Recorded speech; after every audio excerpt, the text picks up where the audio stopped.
Hello everybody, welcome back to the Unbeatable Energy channel. So this video is a little bit different to the other videos I've done. It's a discussion video. I'm going to be raising a question that really fascinates me. So it is very much a video where I want to tell you a story, and then this video is obviously going to ask you a question. I'm going to give you a few of my own theories, but I'm not going to take it very far with my theories because I don't really know. So I'm really interested in this, let's call it, perhaps it's even a philosophical question. I'm really interested in people's feedback. So I tell you what I'm going to do. I'm going to play a rhythm. I'm not going to tell you what it is. I may tell you what it is later on. When I play it, some of the more experienced people, if you're watching and listening, you probably don't know what it is. No giving it away. I'm going to play it, and then I'm going to ask you a question. Okay? Here's the rhythm.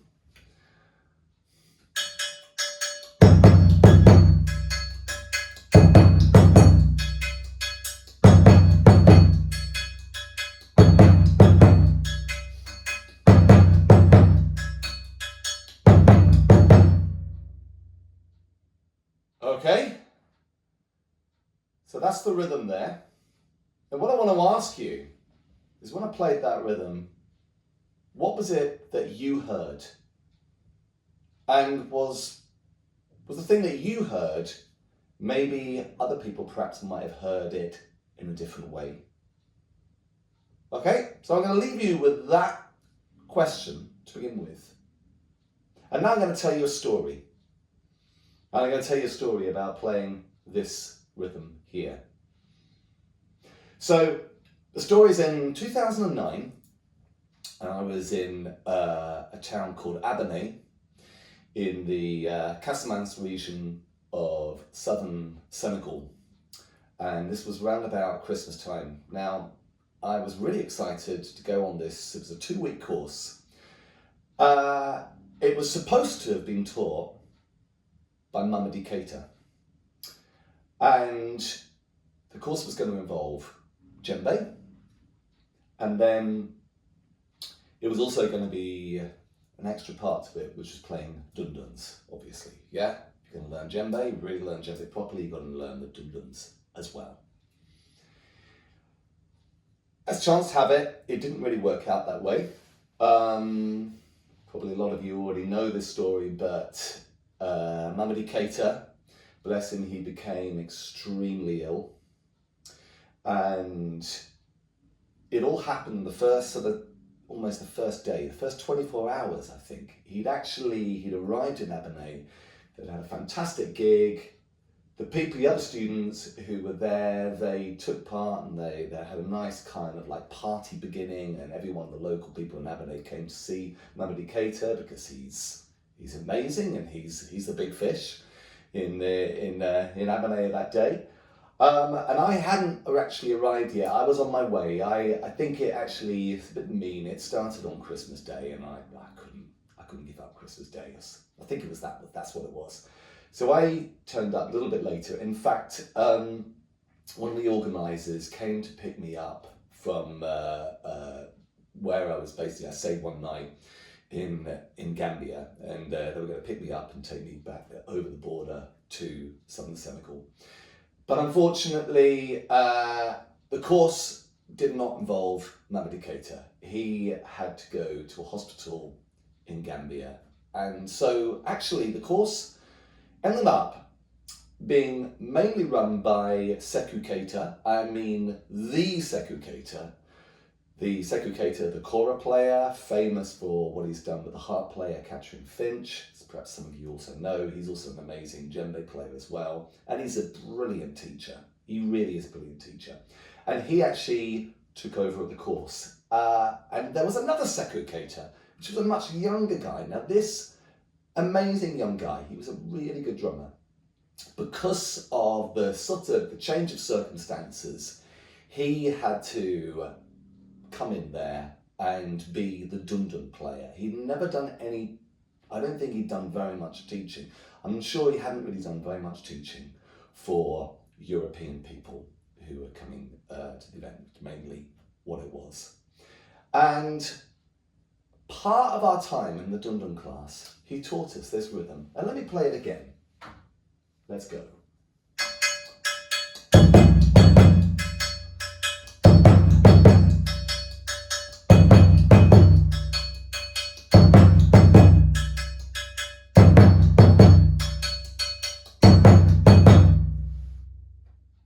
So we played that rhythm. Now, I already knew a bit about this rhythm. I mean, he had said what it was. It's not like me being a medium, keeping it secret. He told us what this rhythm was. I already knew a bit about this rhythm. And I also knew how one was supposed to hear this dundunba pattern. This is, in a way, if you were getting into this rhythm, this probably isn't the first one you'd start. You would look at, definitely the first one would be the sangba that you would start with. But the dundunba, very, very important for this rhythm. And, but it's, to be honest, this story is a little bit of a I told you so. Because he was playing this rhythm just in isolation. There was no pulse to give it context. And I was aware of this. And I could see what was potentially going to go wrong. But so I was kind of going, wait a minute. But all the other students were saying, no, shut up, Steve. We need to respect the teacher. He knows what he's doing. And, just stop talking. Let him do it the way he wants to do it. And, that's fair enough, I suppose, because as a teacher, it can be really, really, if you've got yourself, you've got a plan there, and then you get those interventions, they can be really, really difficult. But I knew there was something going on here. The other people were not familiar with this rhythm. And we carried on. It was another 10 minutes, and everyone was just playing this rhythm. That's all there was. It was just that. It was probably about half an hour of playing that rhythm. And again, I sort of went, but, almost like, but sir. No. Be quiet, Steve. Okay, here we go. Let's carry on with this lesson. And it went on, and it went on. And then, after about half an hour of everyone playing that rhythm, he brings in a djembe pattern, and he brings in the kam kita. Now, some of you, the more experienced, will know what this story is about. And they brought in the kam kita. And that rhythm, of course, then gave a pulse. And for all these poor students who'd been playing this pattern, suddenly everything had turned upside down. Completely upside down. And then all of a sudden it's, hey, Seku, what's going on here? You've changed the rhythm. This wasn't what we were doing a few minutes ago that we've been playing for half an hour. What are you doing? And basically, Seku Keita, poor Seku Keita, hadn't done anything. What Seku Keita heard was how you're supposed to hear it. So we're going to go back to that question. I'm going to give it away, right? So when I played,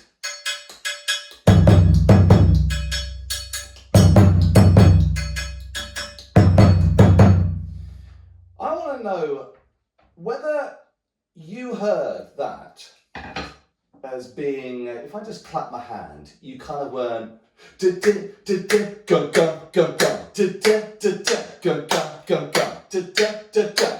and let's almost give it as some kind of musical analogy. Let's call it the a whim away. And some of you know I do sometimes come back to that. And I call that kind of rhythm, I call that a before. And what I mean by before, the word is like 2 syllables, before, and the clap is where the pulse is. So that kind of pattern, you basically got the first beat before the pulse, and then the second beat is on the pulse. Dun dun dun dun dun dun. Did you hear it like that? So did you hear it like this? So here what? I've got a block here.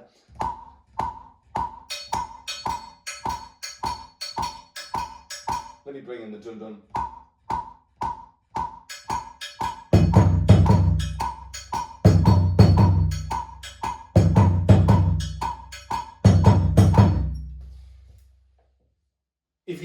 rhythm, you know that that's not right. Actually, to be honest, maybe there are some other dundun patterns when maybe they have it set up like that. Absolutely, fair enough. There are hundreds, but I think some of you probably know what the point is of this story. It's not like that.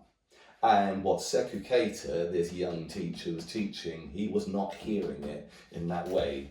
He was hearing it like this. Let me just get this a little bit. My block here starts going walkies that way. I need to get something like some silicone to sort of really tape it down the floor. So basically, if I just have the bell here, here's the pulse. This is what, obviously he doesn't even need the pulse. He doesn't even need that for context. He feels everything exactly as it is. But for our sake, the pattern is like this. So that the bell there is actually the doubles are in between the pulse there. Like that. Okay, so you start the pattern.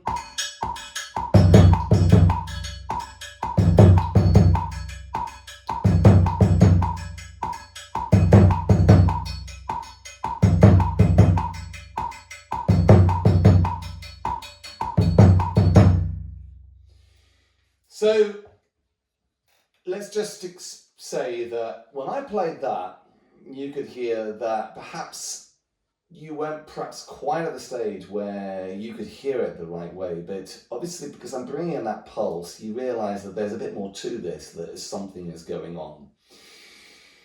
So that is how it's really, you need to sort of hear it. But to be honest, eventually over time, you don't really even want to have that pulse as an anchor. It is just simply something where it's internalized and some very subtle movement, and you really just feel it and hear it and hear it and hear it. And so eventually people did start to get it, and oh my goodness, yes, it was such a I told you so. It was, I'm sorry to be smug about it, but you know, when you get one of those big I told you so's, you just, it's irresistible, isn't it? But it was, and they suddenly got that these doubles are off the beat.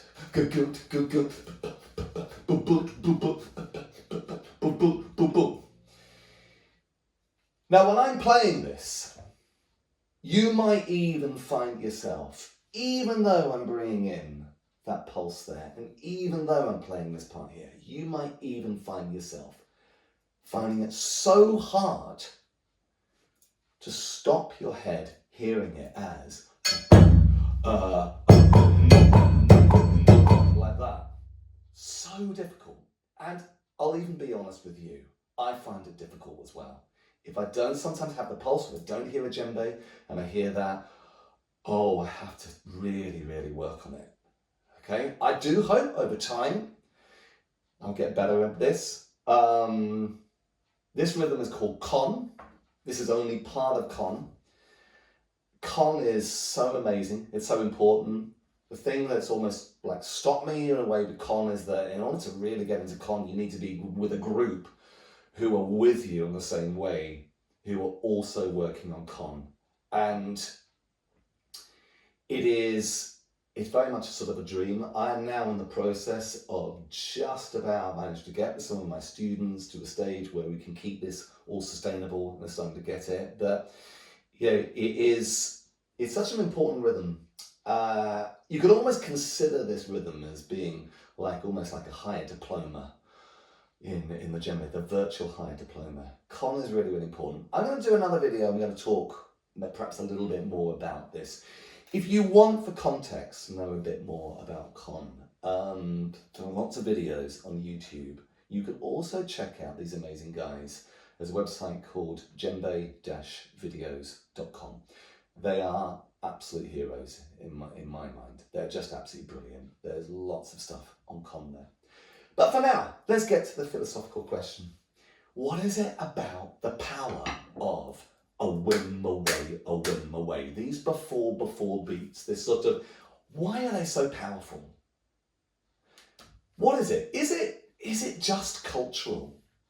Is it just because Europeans are all absolutely hardwired with the song, The Lion Sleeps Tonight? Or are we absolutely hardwired with guitar riffs that go do do do do do do do do do do do do do do? Is it really that? Is it? I mean, look, let's face it, I'm sort of thinking about this now because I'm thinking of millennials.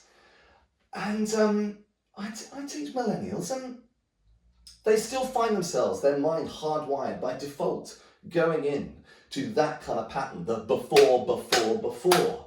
And they probably didn't get into Lion Sleeps Tonight. They weren't around the 80s where it became popular again, let alone when it originally came out, the Lion Sleeps Tonight, years and years ago when you had this whole sort of lounge music and stuff. They missed out on The Lion King. They missed out on rock and roll guitar riffs. I mean, they probably did. Maybe they get it a little bit in TikTok. I find myself, I just can't believe that European people who don't understand this rhythm, or don't understand quite a lot of these rhythms, whether you got this in-between thing, that they're sort of hardwired thing, because it is. We find ourselves hardwired into this before. I just don't find myself believing. It's cultural. I just don't. Now, in terms of African people, I think, this is interesting because I've talked to someone about this. Now, I think particularly like people like Sekou Keita, I honestly do believe that they are learning this music at such an early age. And I really believe, actually, that, these people are learning this music before they're even born. I do believe they're learning it when they're in their mother's womb, because their mothers are involved in all these events, and I do believe it starts there. Perhaps you might disagree, but look, let's face it, they are starting it at an early age. And so their original culture, it is intercepted. If their culture, if they never had really been exposed to this at such an early age, would they as well, with their minds, by default, when they pick a pattern like this, go do-gum, go-gum, go-gum, would they hear it that way? That's the interesting thing. Perhaps, you take them out of that. We didn't do that experiment, would we? But do you understand? Now, this is why I'm thinking, my theory, and this is where I've almost, let me explain it. I almost sort of changed my mind. I really do believe that perhaps this is to do with our heartbeat. All right? Do you know the thing with heartbeat, right? About 20 years ago, someone had a VHS video, and it was a learn to play djembe video. And it was from the USA, and it was from California. And it was a real sort of Hollywood jobby. It was really sort of glitzy and slick. And the guy, I've forgotten his name now, but he had a moustache, he had a mullet, and he had a bandana, and he was like real sexy, and he was like, he had this kind of real t-shirt, and he was the man. He was a very, very good djembe player, but I just love, it just cracks me up. This video, but when he was introducing it, my apologies for my friends over the pond for my terrible American accent, but it's got to be said in this context. He sort of said something like this. He said, "Hey, but listen, before we go on, let me just tell you this. You've got rhythm. You don't think so? Okay, well, let me just explain this. You just get your hand and just feel that hand. Just put that hand there by your chest. Now, can you hear what I can hear? Can you feel that? Can you hear that? Yeah, that little thing ticking along, that's your heartbeat, man. And you've had that from the moment you were born, so don't you tell me you haven't got rhythm." Oh God, it was, when he was saying it, I was hiding. I was hiding behind the sofa, and it was just, it was so cheesy. It was so cheesy. But you know what? I am actually thinking that maybe it is. And I'm thinking of the heartbeat. There is something with that part, that dum. Is there a little bit of a slight accent on the second one, so that it's more, instead of it being all the same, dum dum dum dum, it's going dum dum dum dum dum. And that's what I'm wondering. So the doctors around there tell me, does the second beat of your heartbeat have that accent. And if it does have that accent, maybe that accent is almost like it is defining in our heads where a pulse is. And so maybe when we hear doubles, our head, our body, whatever it is, says, it's this, dun, dun, dun, dun, dun, dun. And we have to unlearn that. We have to deconstruct. Because we do, very often when we're learning music, it's not about what we don't know. The problem is sometimes the stuff we already know. And we have to sort of remove it, get it away. So this really, really fascinates me. I don't think I should take this video any further than I have. You've heard my story, very smug story, wasn't it? And you've heard my thoughts on it. So what do you think? What do you think? What is it with this power when you play these things? The power of the whim away. And why is it so hard to stop yourself hearing it? I'm teaching this pattern in a minute, and someone, even when I was playing that pulse there, they couldn't play because I knew what was going on. He could have played, but the problem is he wanted to hear what he was supposed to hear, and all he could hear was a whim away, a whim away. Guys, if any of you experienced people know a way that I can help those people unlearn the whim away, whim learning con, please help me. I would love your help and support. I suppose next time I'm going to do it, I think I maybe suggest them play the djembe, so they're playing the pulse and they sort of hear it from the other end. Anyway, if you've got to the end of this, thank you very much for participating in this philosophical discussion. And do leave me your comments. If you've just stumbled across my video, hello there. Great I can't see you, can I? But I was going to say great to see you. But please like this video. Help the rest of the YouTube computers find out about this video so we can get this conversation going. Subscribe to my channel, and there'll be actual djembe lessons coming up in the future, and probably some dundun lessons as well. But for the minute, I will see you all later. Let me know your thoughts.